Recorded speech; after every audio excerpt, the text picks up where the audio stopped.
great pleasure of introducing our next speaker, Dani Gajardo. Dani is a civil engineer and interdisciplinary environmentalist from Santiago, Chile. He's been part of the climate and sustainability space for the last 10 years, working with entrepreneurs and startups in Latin America and abroad. To keep on doing that at scale, in 2023, he co-founded Reciprocal, LATAM's first environmental venture studio, while finishing his dual degree in international policy and natural resources here at Stanford. So please help me in welcoming Dani. Hello, everybody. I'm Dani. I know it's always hard to be in the audience or present after lunch. So to get the blood flowing a little bit, I would love to see a raise of hands to see how many of you have been in Latin America or the Caribbean. All right. Can I hear like some of the places you've been to, like out loud?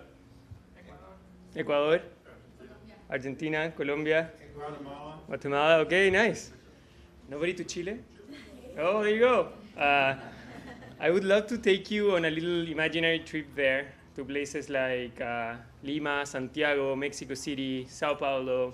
Also some bioregions like the Amazon rainforest, the South Pacific kelp forest, the Brazilian and Argentinian soybean farms, and talk to you about what's happening there in terms of ecopreneurship.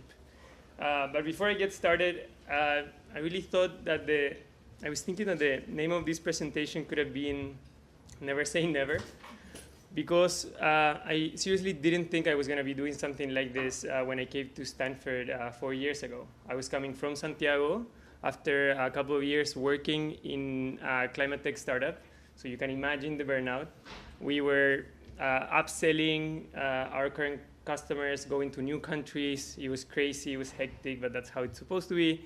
And I came to Stanford and I said, I don't want to do anything with startups ever again.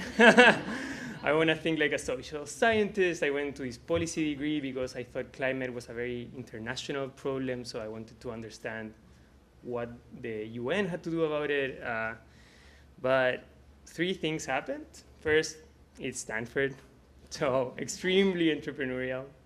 Second, it was 2020, 2021, Clean Tech 2.0 was happening. It was good old days. You were getting a pre-seed round with a deck and a good team in climate. And all my friends that were doing that were asking me questions because I had worked in the industry for many years before.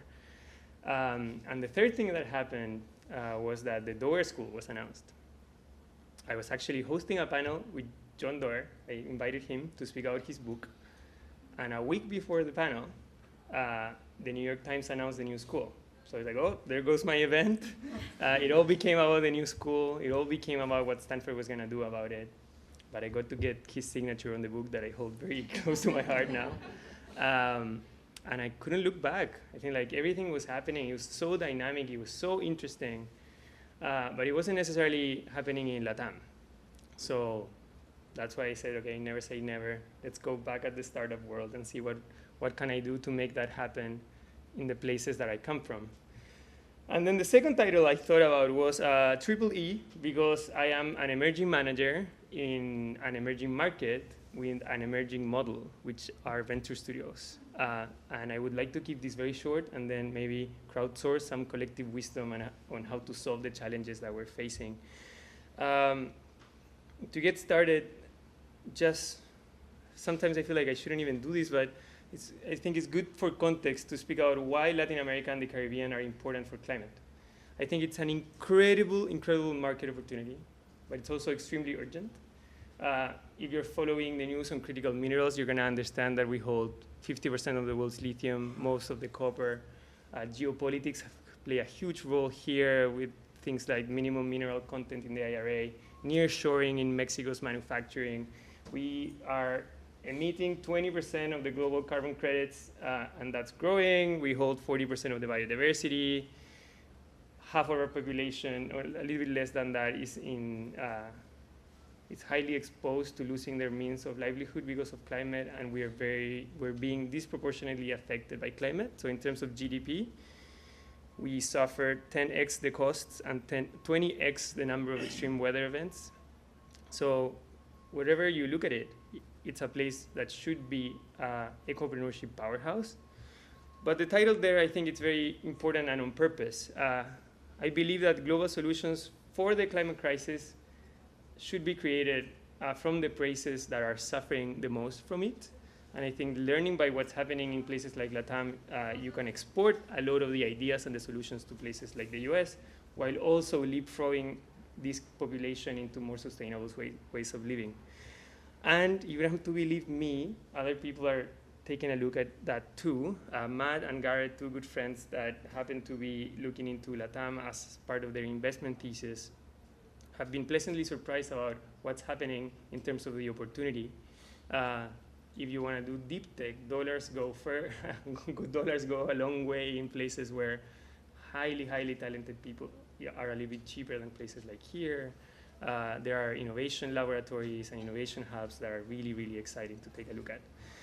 So that became my sort of obsession during Stanford. I quickly realized that I was not getting away from startups that much, and I started thinking about what are the enabling and also blocking conditions for ecopreneurship in places like LATAM. The starting point is that this is a place that should have more and better ecopreneurship, that there's talent there, some of the best global universities and technology centers, but I've identified at least 3 blockers that I would love to discuss. First, community.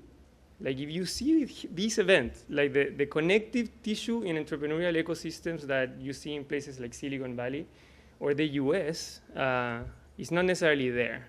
The whole pipeline from technology to early stage deployment to funding to sharing learning to early adopters, that was not necessarily happening in terms of climate and environment. Third, there's a huge gap in capital. LATAM received less than 2% of global venture funding in climate. So when I juxtapose less than 2% of climate venture with what I showed in the other slide, that makes no sense to me. I understand why, and a big part of that is risk. Like objective risk, but also risk perceptions. Geopolitical risk, currency risk, you name it. Here's like, it's already hard to be an entrepreneur. It's sometimes harder to be an entrepreneur in climate. We've heard that from people doing that here. And now try to do that in an emerging market, it gets even more riskier. So there's this cognitive dissonance between the opportunity and the potential and the necessity and the risk that's preventing that from being solved. So with that in mind, we launched a year ago, Reciprocal, who's trying to galvanize this and create the solutions to the environmental crisis with a very, very hands-on model. Instead of like waiting for that to happen, well, let's make those solutions, let's help those entrepreneurs.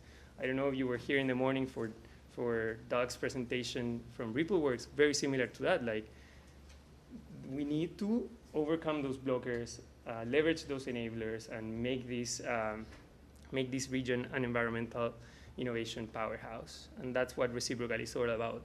That's our non-negotiable. We want more and better environmental startups from this region to the world. So to do that, we are trying to do what we call overcoming the first value of death. This is a very common graph that you see in the space of venture studios.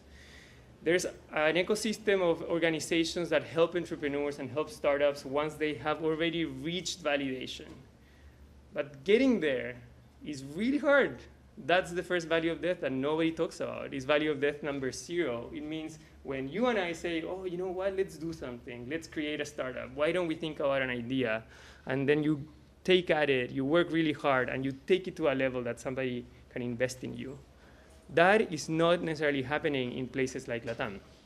Why? We can discuss about many reasons. It's challenging. You won't need you can't go a year without a salary. You don't have Stanford fellowships to pay for your first year of entrepreneurship. There's no that many pre-seed investors that are willing, or angels that are willing to believe in you. And that means that we're losing a lot of talented folks and good ideas even before they get started. Organizations like Reciprocal act really, really, really early, push the ideas through this funnel, and once they're ready to go, they sort of let them go. Just like a tree nursery. If you want a really successful tree in the wild, you plant it once it's already grown a little bit, and then you go and let it be. So venture studios and Reciprocal included are trying to tackle that ideation and support gap that happens at the extremely early stages of the funnel. and then hopefully that's gonna sort of like open the floodgates of startups in the region.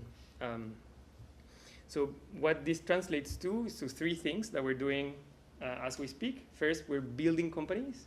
We act as institutional co-founders with teams of people that are at different stages of their ideation process. Sometimes we go really early and we do the -1 to 0 with them.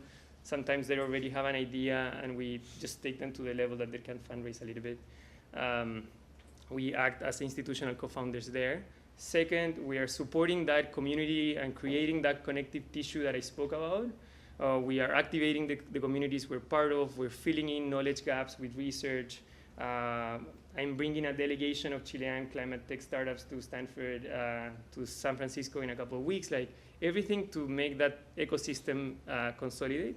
And third, we're enabling that crucial investment to these startups. So as we speak, we are structuring some of those first investment vehicles because without the investment piece, we won't fill that capital gap that I described above. And if you're savvy, what you're seeing here are also like 3 business models that are layered into an organization like Reciprocal. You have equity positions in the company that you create. You are running programming, and that also generates some revenue and cash flow for us. And third, you're placing investments that then you can leverage to keep on doing this. So that's sort of like the overall strategy and 3-pronged avenues that we are following to make Reciprocal scale. In less than a year, we've been able to consolidate for 2 companies, which doesn't sound like much, but it's already like a higher creation rate than what the region is used to. Tamara lives in the south of Chile in a place called Puerto Aras, where a lot of the seaweed farming is happening, but those seaweed farmers don't have anybody to sell their seaweed to. And on the other side of the coin, in places like San Francisco, innovators are buying seaweed extracts, but they can't get enough of them. Tamara, with her biotechnology background, created a biorefining process to enable that. She's creating seaweed-based industrial feedstocks that are being sold to players around the world, to industries like animal feed, alternative protein, colors, bioplastics. And Rodrigo and Gerardo, who are the guys on the right, I couldn't get a picture of just the 2 of them. I don't know what the other guy is. Are one of the best engineers and consultants when it comes to organic waste in Latin America. They run one of the biggest consulting firms in the topic. They wanted to do something more startup-y, but had no idea how. And they managed to identify a need from forestry companies that have waste biomass, which is a huge wildfire liability, and turn that with existing technology into biochar that they can leverage for LATAM's agriculture and also for carbon markets. They have baptized their company Phoenix because they create value from ashes, which I think is really cool. So there's another one in the making in the wildfire space, and we hope that we can finish the year with 5 of these teams. Behind that, there's an impressive group of people that have been gathered behind the effort. We have incredible mentors, some here from Stanford, others from the region. We have people doing research. We have people helping the founders. We have the founders themselves. And since this is a topic about partnerships, this huge ecosystem that we are tapping into and that we're trying to excite and move towards our goal. We have development banks, philanthropies, venture capital firms that want to invest in climate and LATAM but don't have pipeline, so they see us as their like deal flow generators. And I want to give a special shout out to the 3 logos that are on the bottom right, Delta 40, Pyria Media, and Wavemaker Impact. Those are only some of the climate and environmental venture studios that are also acting in emerging markets. Delta 40 and Pyria Media in Africa, Wavemaker Impact in Southeast Asia. They are our inspiration. We are building what I like to call a coalition of venture studios that are trying to redefine how entrepreneurship gets done in terms of climate in places like these ones. And they are showing that this can be done. Delta 40 closed a $40 million fund last year. Wavemaker closed a $100 million fund to support their efforts this year. They are making this happen, but they are pushing the boundaries of how entrepreneurship and investments are put forward. So with that, I want to finish up by sharing 3 lessons that I've had during this experience. Also 3 challenges. Those are the ones that I want to crowdsource your ideas for. So first, we have heard and we also believe that in emerging market economies plus ecopreneurship, we need to rebalance this idea of entrepreneurship pull with investment and entrepreneurship push with hands-on support and systems like the ones that we've put in place. I remember running this idea through Ilyas Trabulaev, which is like the GSV professor on venture capital. And he said, Dani, if you were pitching this idea in Silicon Valley, I would say I would never invest in it. But since you're talking about Latin America, now we're talking. Because since the ecosystems are quote unquote like underdeveloped or they have missing pieces of the puzzle, it makes sense that you're putting more hands-on resources to these entrepreneurs and trying to help them move forward. There's a belief that if you did that in places like Silicon Valley, you would be triggering a negative selection bias. You wouldn't be getting the best entrepreneurs because the best entrepreneurs don't need you. So if they need you, they mean they are not the right ones to invest in, right? That's the narrative. I challenge that narrative even in places like Silicon Valley, but I think it's especially wrong in an emerging market. You were talking about other types of barriers that are undermining the potential of tapping into these markets, into making those ideas grow, and by rebalancing push and pull, you can make it work. Like folks like Delta 40 and Wavemaker Impact are showing in Indonesia, in Kenya, etc. Second, for us as an early stage organization, we have learned that form follows function, just like nature. At the beginning, we were very idealist. This is how we're going to do it. This is our model. But then we realized that the ecosystem didn't need that. So we have had to adapt our form to make sure it follows our non-negotiable, which is more and better environmental startups in LATAM. So what you see now is not what we were presenting a year ago, because you learn as you go, and the form of your organization, your fund, your financial incentives do change depending on what you think the founders need, the follow-on investors need, etc. The third one is to recognize interdependence, and again, in a session about partnerships, this is especially true. Like we are not acting in isolation. So not only to the folks that are upstream and downstream from us in the funnel of innovation, but everybody around it. There's an interdependent relationship between us, the way knowledge flows, the way talent and capital flow, and recognizing that and learning, like the other presentations showed, how to do mutually beneficial relationships with the other partners that are trying to achieve similar goals has been so important. So for us, we always try to remind ourselves that, as our name shows, things should be based on reciprocity. And then how about the challenges? This one is a particularly tricky one. I think there's a lot of inertia in investment thesis. And the case of LATAM is that the venture capital industry was born from a place like fintech and retail software innovation. Think about Rappi, Mercado Libre. Those were corner shops. Those were like our first unicorns. And that means that by the way the VC industry works is that those were the funds that now are leading the industry because they made really good investments. But now they have this understandable sort of bias towards those types of solutions. There is institutional knowledge about how to make a due diligence for a deal that speaks the fintech language. But then when you present something different, that's not the case. So there's an inertia in the way like investments are done. So when you're presenting a new theme like climate, they tend to bucket you towards that. So we find ourselves, and the climate tech community in LATAM finds themselves doing a lot of education to the investment community on how to approach new themes like climate and environment when they have nothing to do. There could be some intersections with fintech and software, of course, but others do not. So how do you challenge that inertia? Related to that, second is hacking the finances. I think we've noticed this challenge on 3 layers.